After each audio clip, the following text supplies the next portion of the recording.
So I want to talk about the intermediate famous investor model. And since I've gone through what's included with the newsletter, I thought, if you want to rebuild the models on your own, I'll just go through a little bit of that here. I'm not going to cover it real in depth. I'll leave that for the course. But basically, if you want to rebuild the models on your own, you'll need to get a subscription to portfolio123.com. And inside of there, you'll be able to go through and create a stock screen. As far as the pricing goes,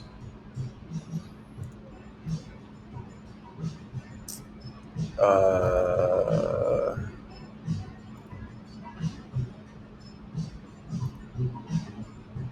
you can use their screener for $25 a month.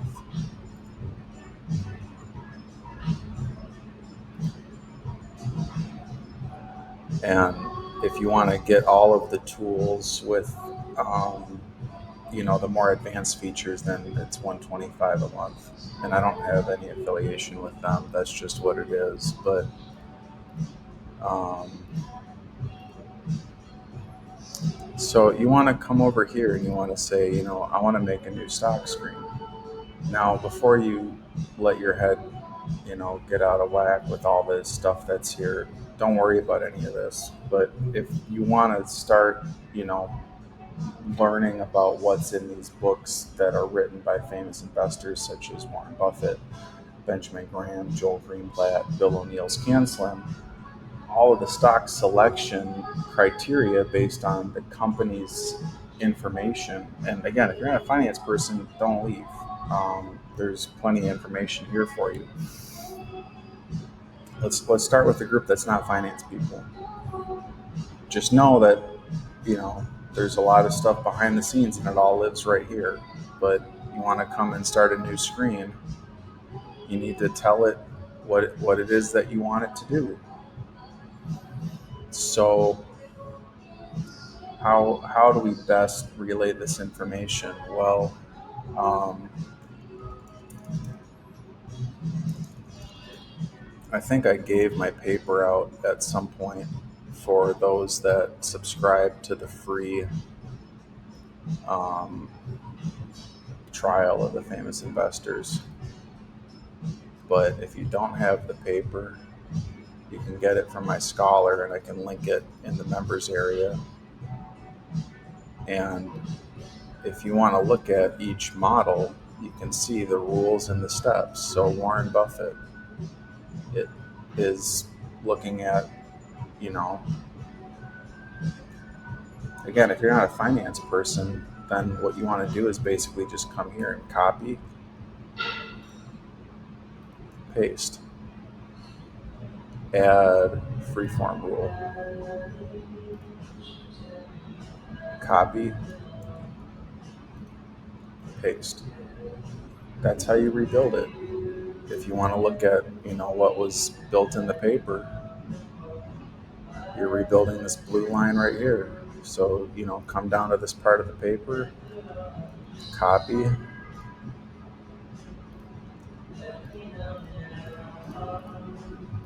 and paste. You're not a finance person, but you want to rebuild the portfolios. That's how you do it. You want to learn more about this stuff? I can break it down for you. You don't want to learn more about it? Copy and paste it. I mean, honestly, you can almost just get by with just copying and pasting. And then what I can do is teach you, how to look at what rules are contributing to the model and what ones aren't. And the ones that are, you want to leave in it, and the ones that aren't, you want to take out of it. So let's just rebuild the Buffett model this way for now. So we can run the screen. There's an error. What's the error?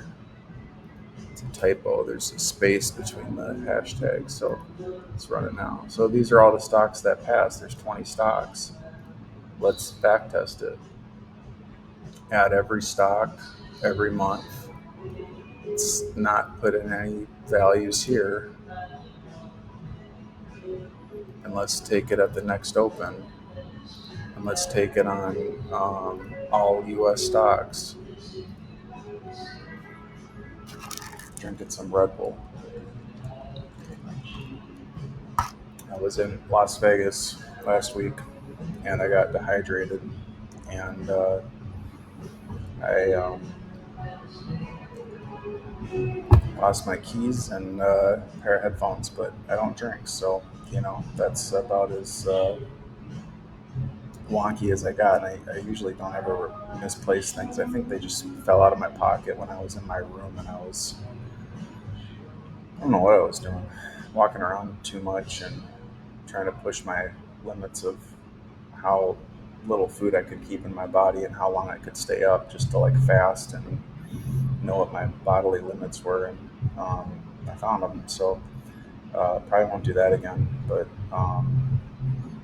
I sat out in the sun a little bit too long, and usually I'm too tapped in to lose things. But occasionally the headphones fall out of my pocket, and they're tough to find. I've been lucky to go back and find them, but fortunately I bought another pair. So I don't talk much about personal finance, but I think the rule of thumb is like buy stuff for other people, not yourself. And if you're gonna buy stuff for yourself, buy stuff you can afford to buy two of. So yeah, it didn't set me back too much. I got my keys replaced. Anyway, so let's look here. So here we go. Here's the Buffett model from the paper. That's how you rebuild it. And it does the same thing as the paper. So now the screens that I send out, they're modified. I went through and I did what's called a stress test. I basically took all the rules. Again, you're not a finance person. We don't need to talk about what they are.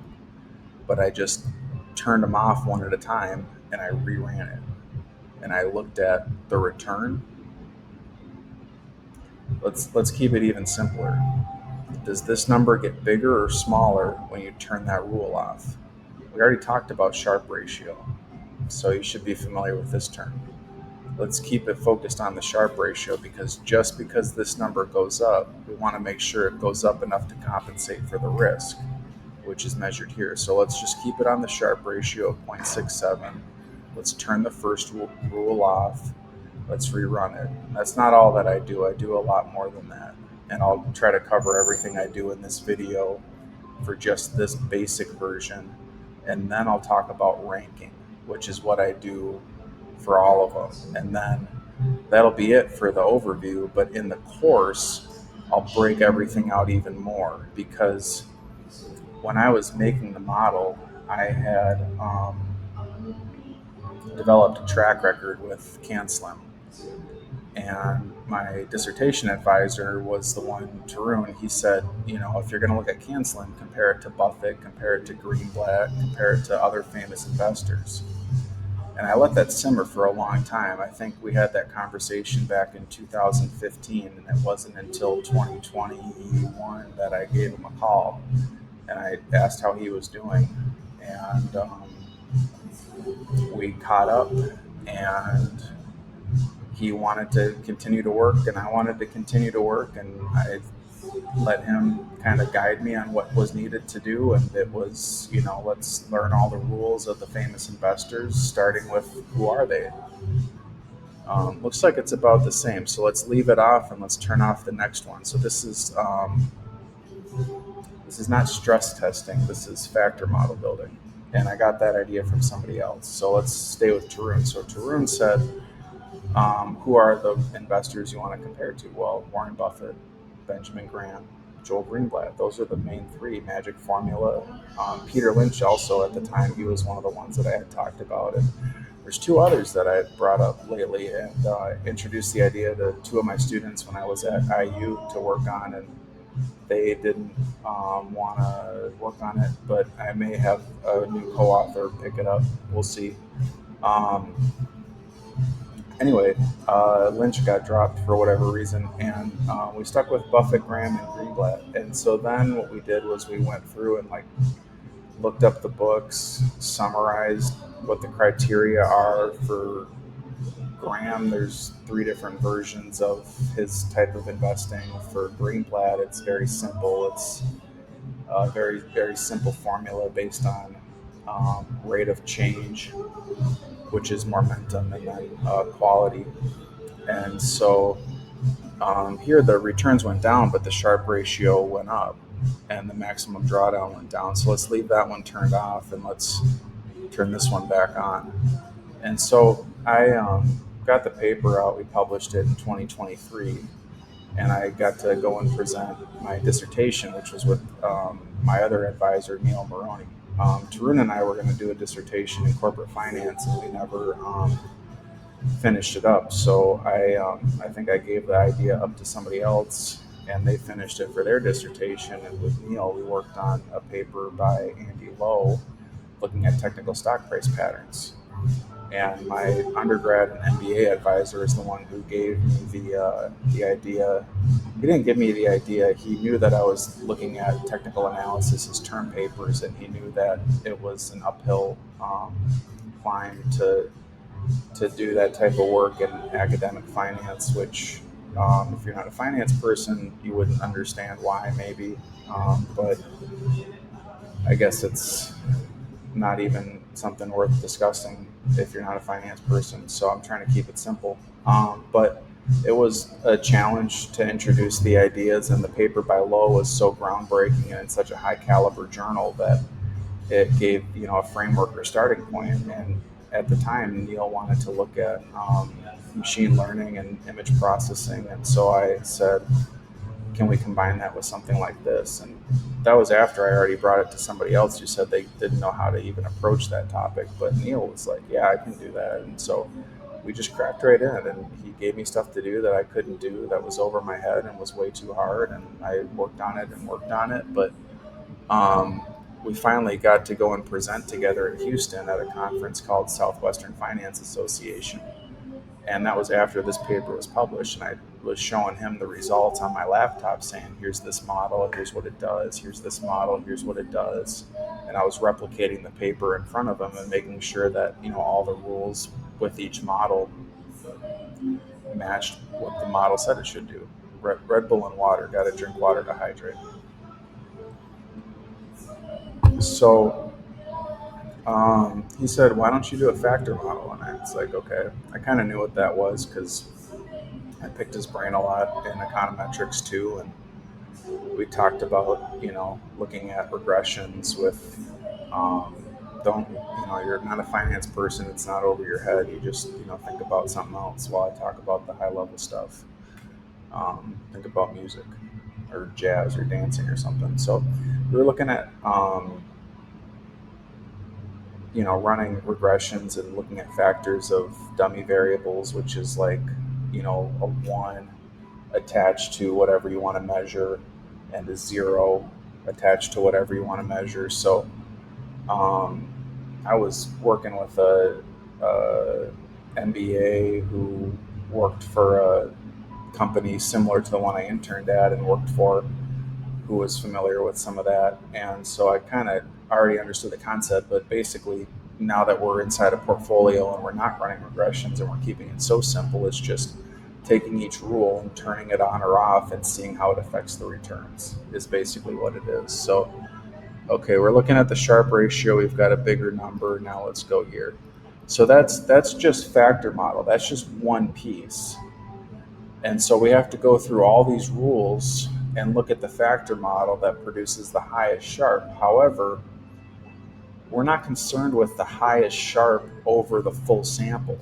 What we're concerned with is a consistently high Sharpe over multiple overlapping periods. So keeping the same end date, which is today, and then looking at like how it does a year ago, how it does 3 years ago, how it does 5 years ago, how it does 20 years ago.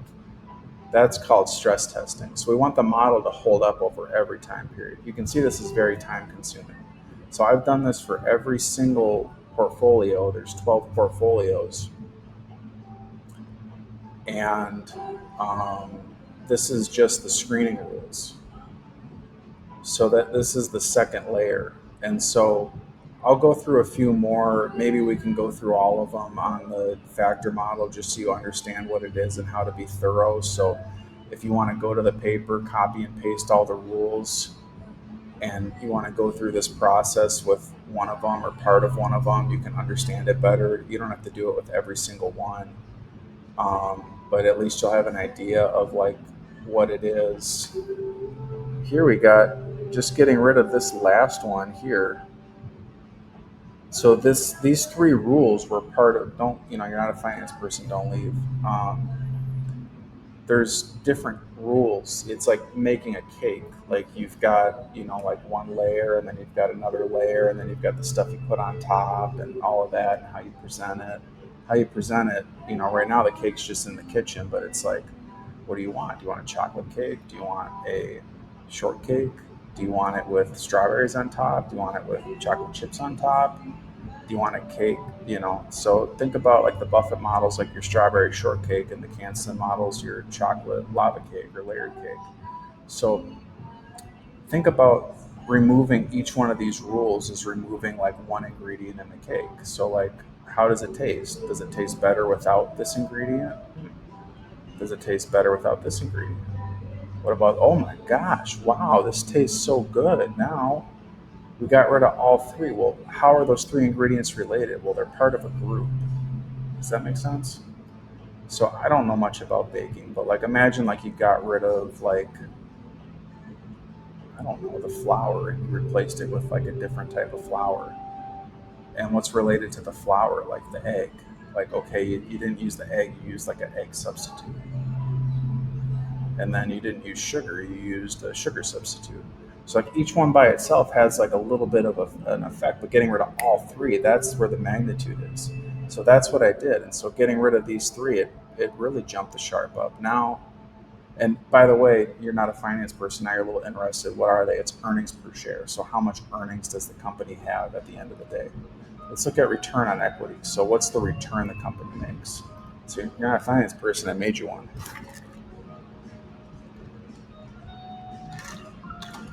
Yeah, you can learn this stuff. It's not, just pick it up right here. You don't need to go back and restudy finance. I'll teach it to you. It's not hard. You just need somebody that understands you where you're at, understands this stuff, and can take it and put it on your level.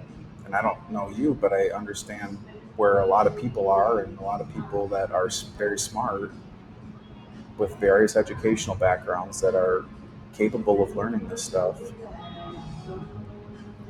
So let's let this go. It takes a while. Like I said, I've spent lots of hours on this. I don't even know how many hours I've spent just thinking back to when I first learned this stuff with Rich, and he handed me the book and I read it, and it was simple. And before that, I read a book called The Little Blue Book on Investing, which was actually Joel Greenblatt's book on investing. And here's the thing: before your eyes bulge out, this is why I put in cutoffs.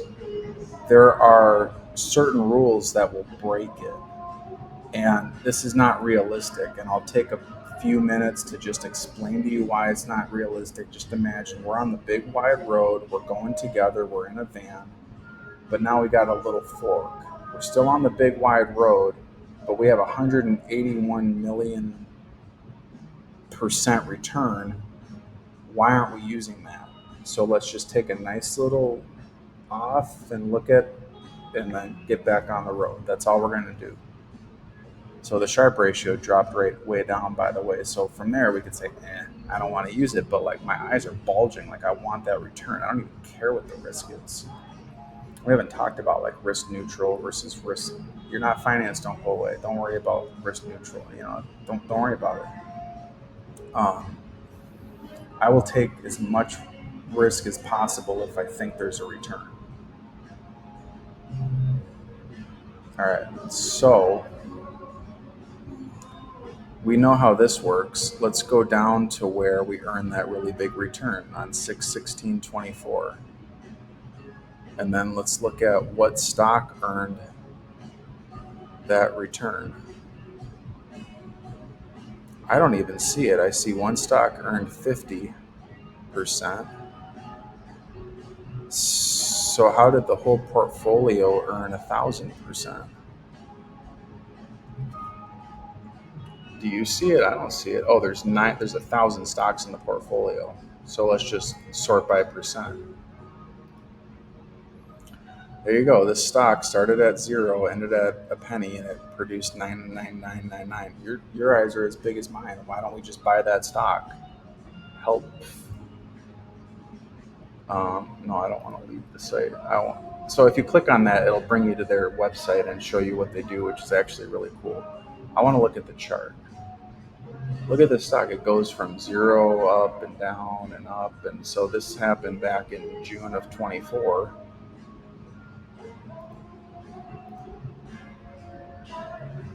So it found the stock back in here and it bought it and it sold it. It seems really reasonable and it makes sense to me. And I'm glad the rules are working. But I'm going to bring us back on the main road here. Um, if you go in and you try to find this stock, you won't see it quoted at these prices. HLLPF. It's a foreign primary stock. What I mean is, if you type in its ticker, I actually haven't done this in TrendSpider yet, but I usually use Bloomberg or I use Thinkorswim. I haven't talked about Bloomberg much, but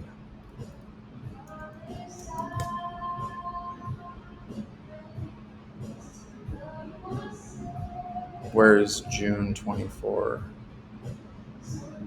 Well, it's actually quoting it in TrendSpider, which is interesting, and it's intriguing to think about trying to buy it, but um, I don't think the volume's very much, and I just don't think you're going to be able to buy it. Well, it does have some volume. It has less than 200,000 shares traded, but it's a total penny stock, and I don't think you're going to find a broker. I think it's really important to look up these quotes in a broker. TrendSpider is not a broker. You want to look it up in a brokerage platform. I have one that I can pull up. It's Thinkorswim. It's the only brokerage platform I use besides Interactive Brokers. And I use Interactive Brokers for day trading. And I previously was using it for these portfolios and I stopped. And actually, I accidentally liquidated them while I was day trading. I put in a rule, and in the day trading course, when you get to advanced, I'm going to talk about hotkeys. And I put in a rule to auto sell anything that was down a certain amount, and it just cut a bunch of positions. So I said, I'm just going to sell them all. And I thought, the recession indicator is saying to be out. I'll just follow that. I kind of changed my rules a bit. I think I got back out of the market.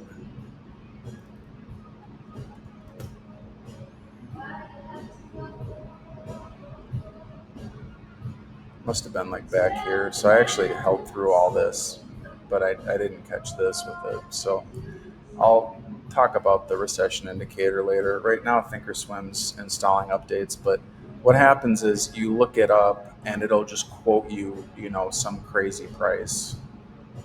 So there's just no shares to fill.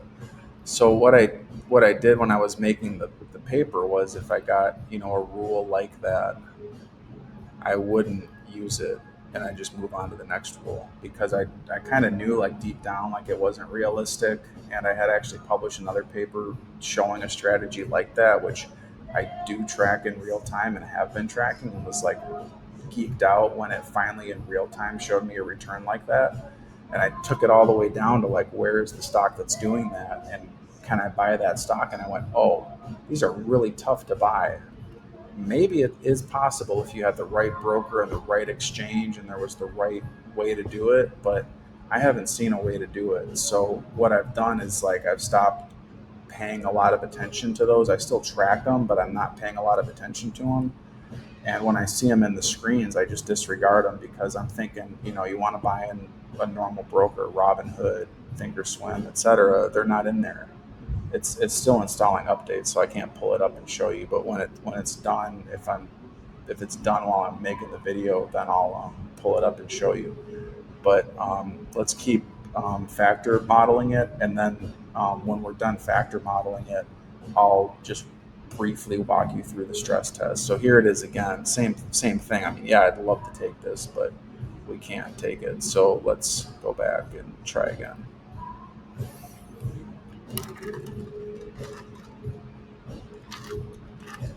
As a fun caveat, the Sharpe ratio, which measures the risk adjusted returns, it measures the returns when the market's going up and the returns when the market's going down. You might only want to look at the returns when the market's going down. If you do that and you say, I don't care what the deviation is when the market's going up, I'm sorry, when the stock is returning positive returns, you don't care what the deviation is because you love a big deviation on the upside. It's the downside when the stock is selling off. That deviation is the deviation that you care most about. So the Sortino ratio measures only the downside deviation.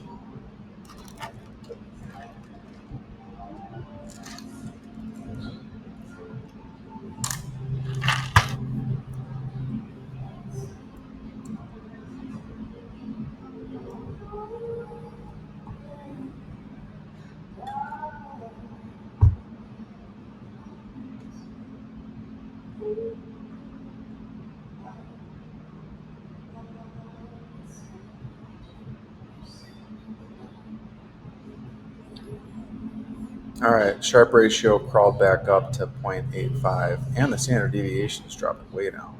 So this still concerns me a bit, but I'm not going to worry about it, and I'll tell you why. And if now you're curious about it, we got rid of debt to equity of the stock in the most recent quarter being less than or equal to the debt to equity for the average stock in that industry. So when we get into like the Ludi recession indicator and then the advanced course, I'll talk about like how to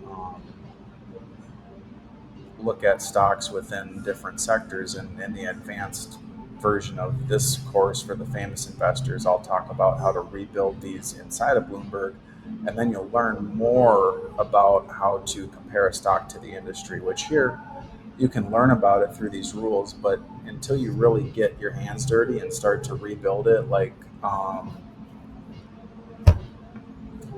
in Bloomberg, then you really start to understand, like, here's my measure of debt to equity for my stock. Now, here's my measure of debt to equity for the industry. You have to rebuild all these little functions. Portfolio 123 is so nice because it does it for you.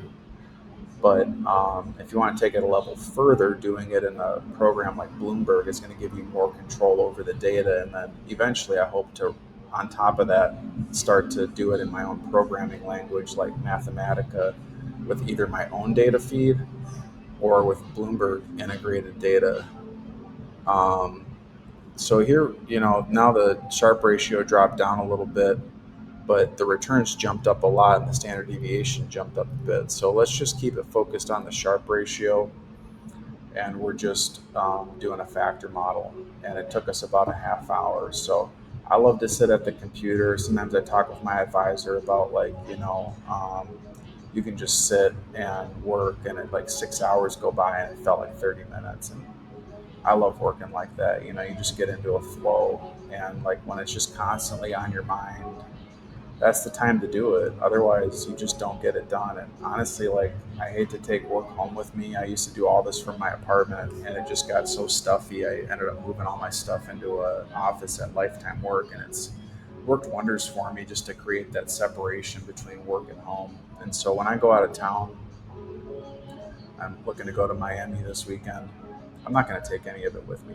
I'm just going to leave it, and I'm going to go there, and I might bring my work laptop in case I need to like update the portfolios while I'm there, which I would like to streamline, by the way. I would like to get to where like they're updated on their own. And I think I have an idea how, but I'd like to create my own way how. or I'd like to get it to where you do them, and I just keep you updated on how to do it, and it take a little work, but then you can get them, in real time as you want to. But I understand the allure. Okay, now the Sharp ratio is 0.86. We still have this huge update here, which I think if we go through all the returns, we can see up 23%. That's a lot. So what I learned as I continued to go through this was that you have to click here to view all the results.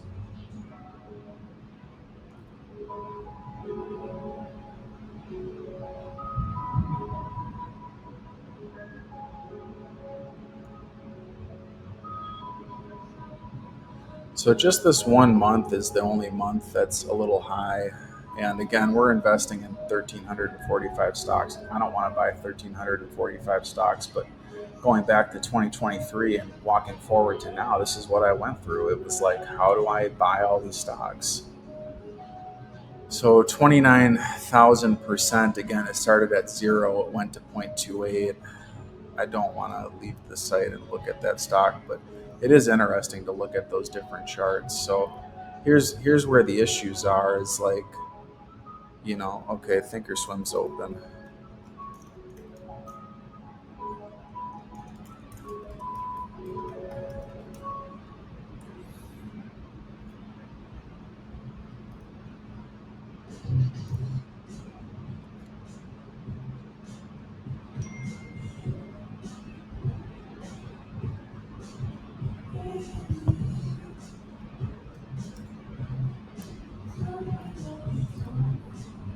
I'm just putting my security code in, and when that's done loading up, I'll try to pull a couple of these up. So FinDev Inc., TNSGF, they're loaded. You can't see them because I'm only showing the window.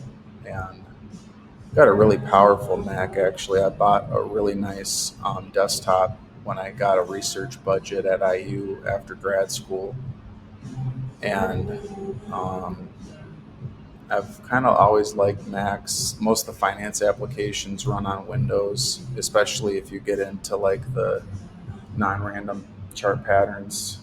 They use a lot of functions from Windows. So um, you don't need the most powerful computer, but it helps to have a fast processor. But from what I learned, these new Mac processors, they do faster processes than the desktop does, and you can take it with you. But I try to just leave it at work, lifetime work. But I have my desktop here too, so um, I like it for most things.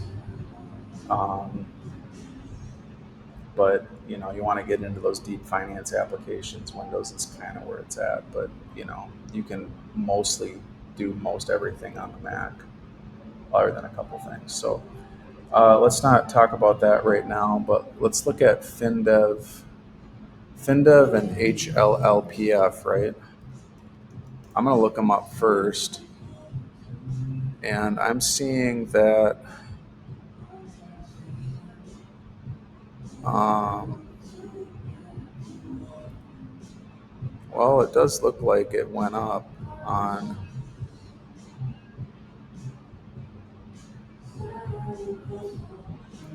I need to have a little bit more than a year of daily data. I need like 2 years of daily data. So I'm introducing you to a lot of stuff, but I'll talk about technical analysis next time. And I did have a couple more things I wanted to do in portfolio 1, 2, 3. So let's leave this till the end. But I am seeing that in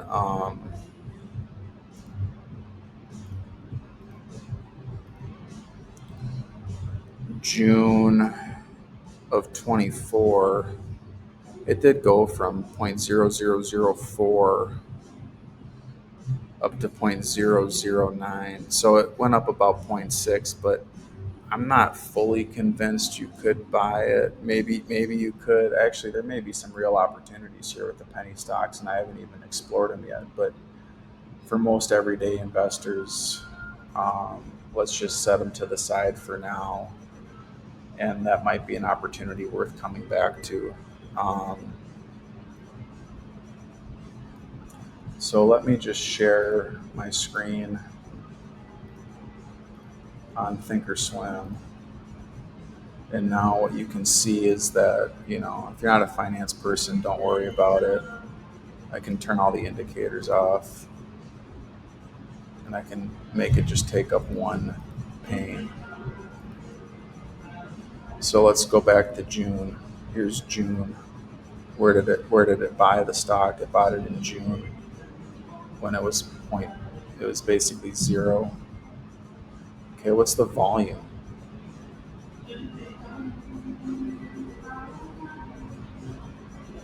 Looks like the volume is like there's only like 1,200 shares. So this would just be a real tough stock to buy. So you can understand why I turned them off. So it did do that. It did go from zero to zero point zero 0.01, which is what it said it did.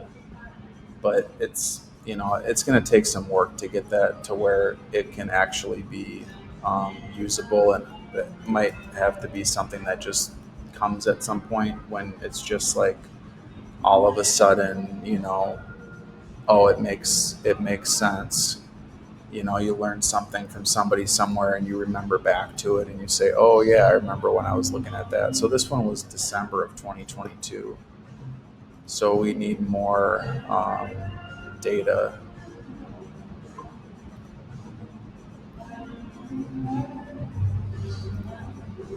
So let's take 10 years of data, daily data. Actually, 2022 is only like 3 years of data, right? So let's go 5 years of data or 4 years of data. And then what you have to do is,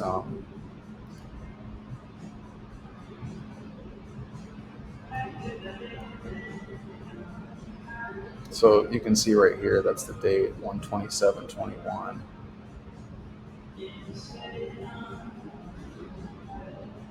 So 12 of 22.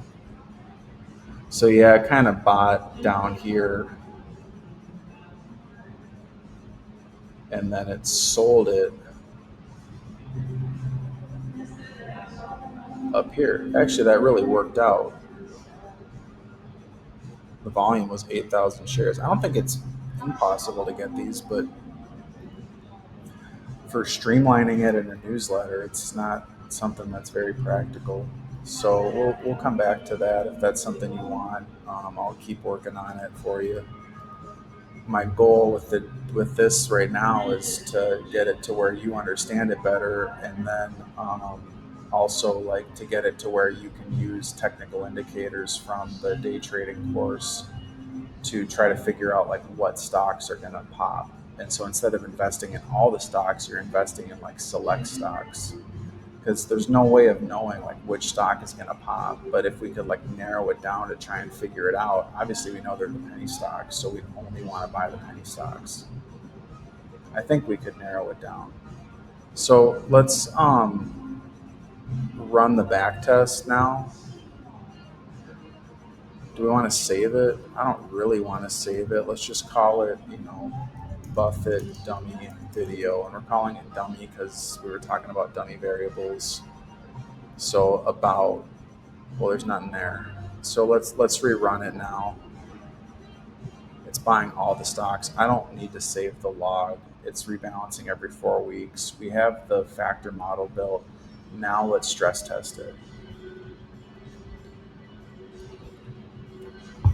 So we're adding a layer on a layer.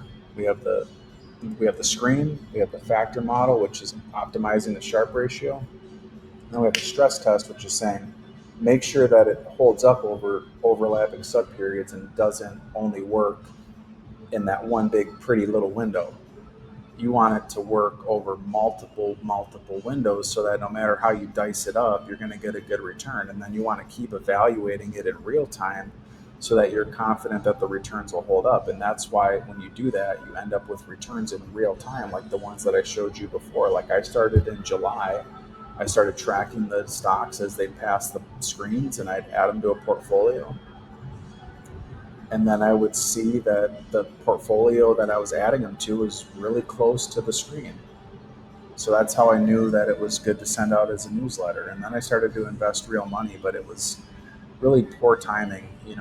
in my investments class, I said the market's topping out. It's going to sell off to 560. It did.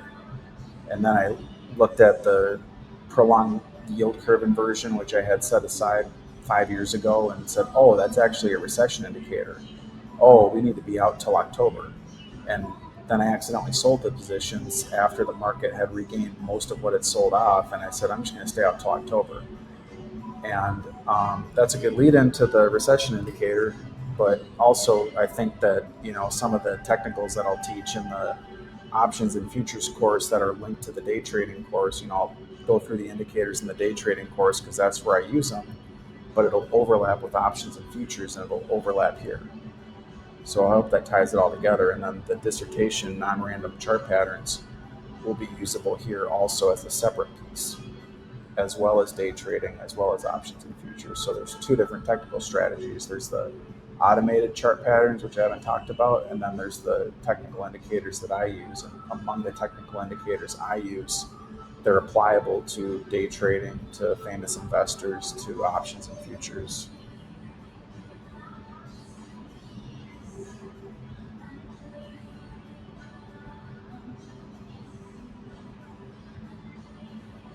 So what's our issue? Our issue is we're still having some big returns. The returns are really nice. I mean, 3 year, 100. Who wouldn't want to invest in this? And honestly, like, it's still somewhat usable because even some of those tiny stocks, like, you can technically probably get them. But I think what I did to make it even more realistic. Well, the other issue that someone pointed out was like, well, for one, the number of stocks is insane, but for two, like the market cap, like some of the market cap, you're not a finance person. I know the video's getting really long. Um,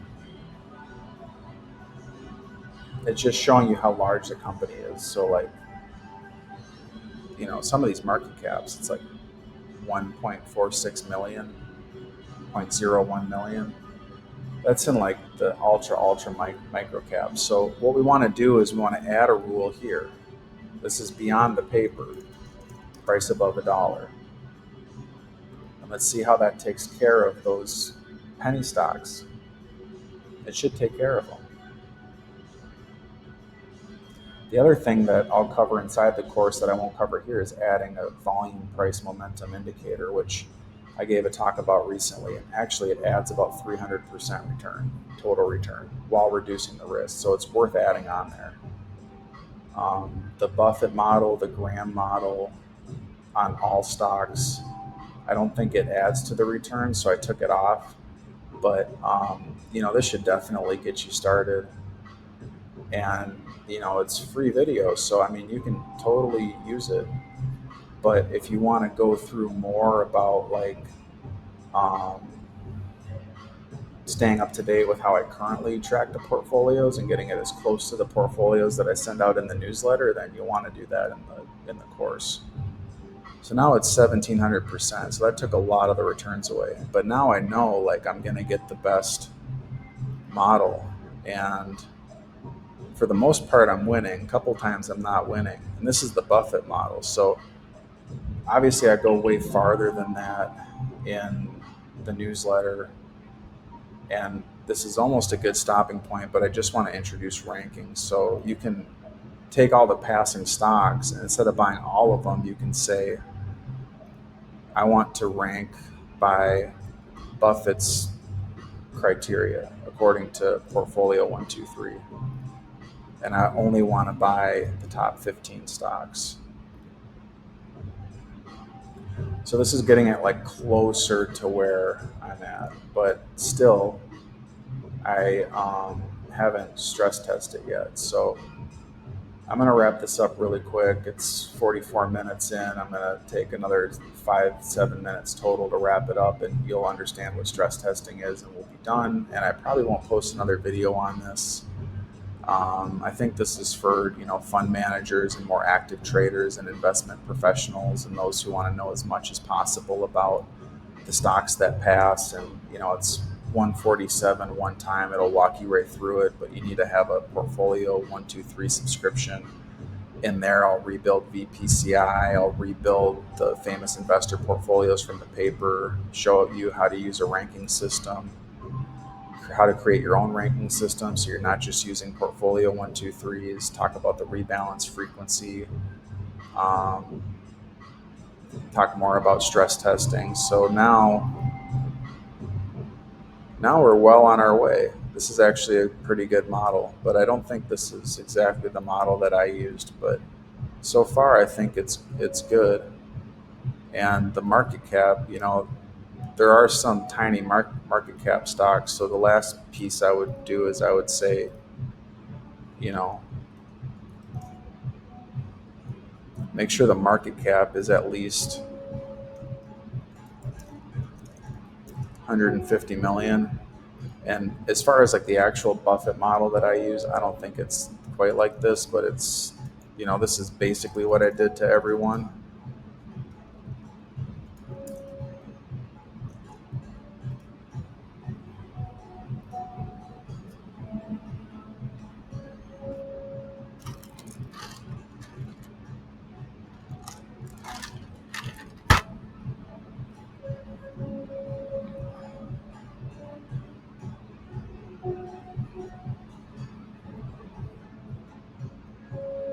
We're almost done. I'm bored. If I'm bored, you're bored. But this is like a typical class. So I'm going to post this video on YouTube, and then you'll be able to look forward to going through in more detail in the actual course. And right now, the course is on pre sale, and you'll just have like a basic outline in there, but you'll get a very deep discount on it. And as I build out the information, then I'll increase the price. So this is your chance to get it very cheap. But now it's as realistic as possible. We don't have a market cap problem. We've got pretty good returns all the way through. So then I'm confident here I can go back and say, what are the last 5 years returns?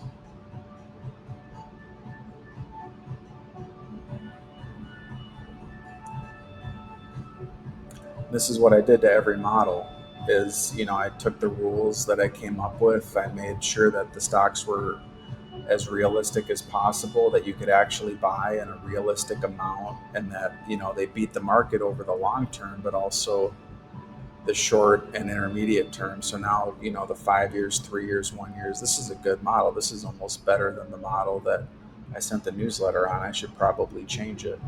And I don't even have VPCI on there yet. The VPCI rule is like, I think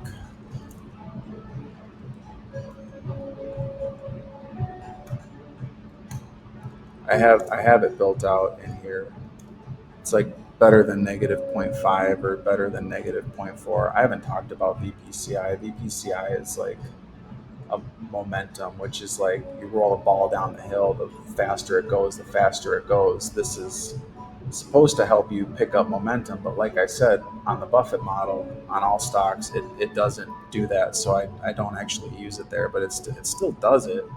It just doesn't do better than without it. It doesn't need it. It's a different type of strategy. It helps with growth. It doesn't help with value. This is the value version of the portfolio. Um, but yeah, this is what I do to every single one. So what I'll do inside of the course is go through every single one and show you how I build them, how I stress test them. And the about feature is showing you the stress test. It's showing you if I go back 3 years and I run it, how does it do compared to the market? The other time frame that's very unique is 10 years, because that's like 2015. The market had been running up. It's very tough to beat the market over the last 10 years. And that was something I found out when I was going through these, was like, I could have it beat over all the time periods. I could have it beat over 5 years, over 3 years, over 1 year. I could have it eliminate stocks below a dollar, eliminate low market cap stocks, restrict the number of stocks. But getting it to beat over 10 years, it was tough. Um, but I incorporated the 10-year period into my stress test too. Buffett doesn't have a problem. But you're using their ranking system, which is basically just going through like our dummy portfolio is pretty good. So if you want to build these on your own and have free reign over them, then this is the way to do it. Then obviously you have it. You don't need the newsletter anymore. You can just pay the fee, learn how to do it, keep access to the course. Um, this is their ranking system. I didn't make this. Book value, valuation. You're not a finance person. Don't worry about it. I'm not going to get into complicated math, but there's ways to look at how a company is valued. If you were an investor and you wanted to buy the whole company, how would you value the company? And you could do a lot of complicated math. You don't have to. You could look at simple financial ratios or metrics. And in Buffett's book, he actually talks about using like a discounted cash flow valuation, which is just like how much cash does the company have. It's sort of like your textbook theoretical finance way to go. But there's not a way to do that in Portfolio 123. In Bloomberg, you can. So as you step it up to the advanced, then I think that's the way to measure it, is that way. There may be a way to do it in Portfolio 123, but anyway, stress test factor modeling these is another animal. And that's probably something to do inside of the course. If I do it all right here, you won't need me anymore. Where's our dummy model that we just made?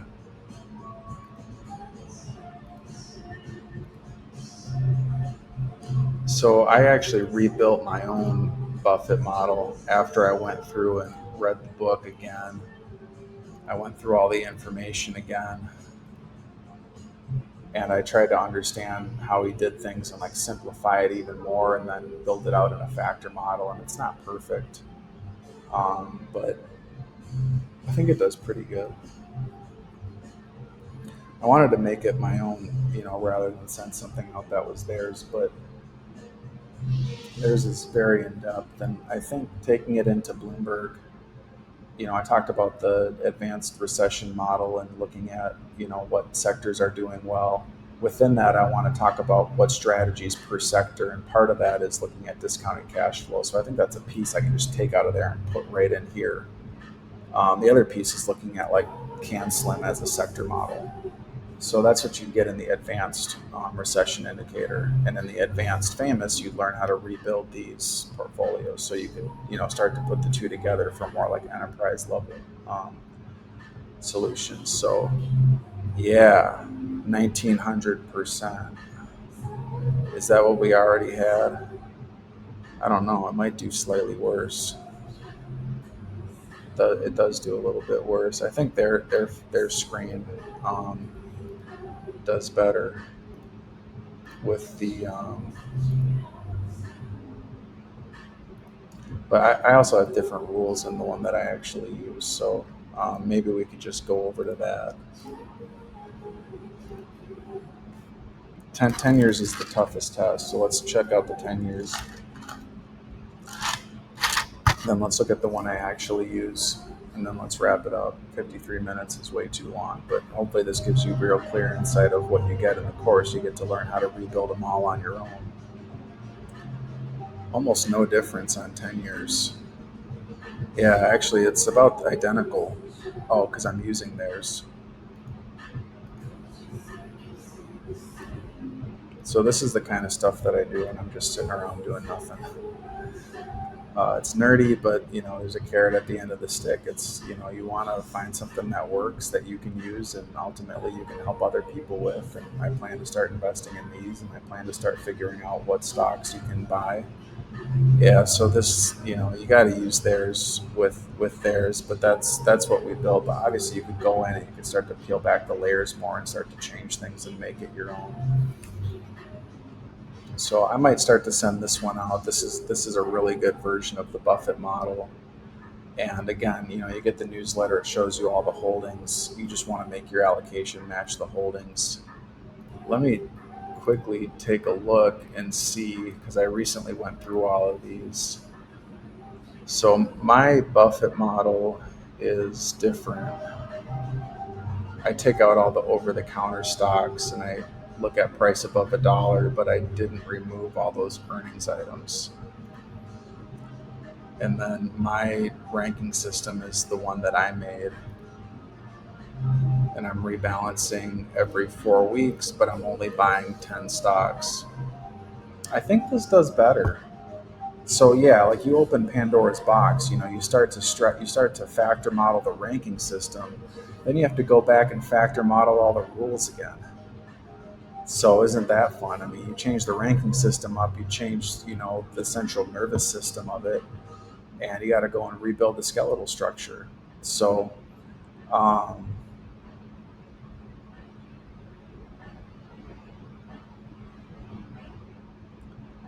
that, I totally factor modeled it, and then I went, I don't want to rely on their ranking system. I want to understand the ranking system better. So I think our version of it did 2,000%. Now it's doing 6,800% with the 0.79 sharp. So yeah, it's kind of wigging out a bit. I don't know why. I'm frozen. Um, but if you can still hear the audio, then I think we're good to go. Or maybe this is the time to stop. Or maybe this is my sign to not give up.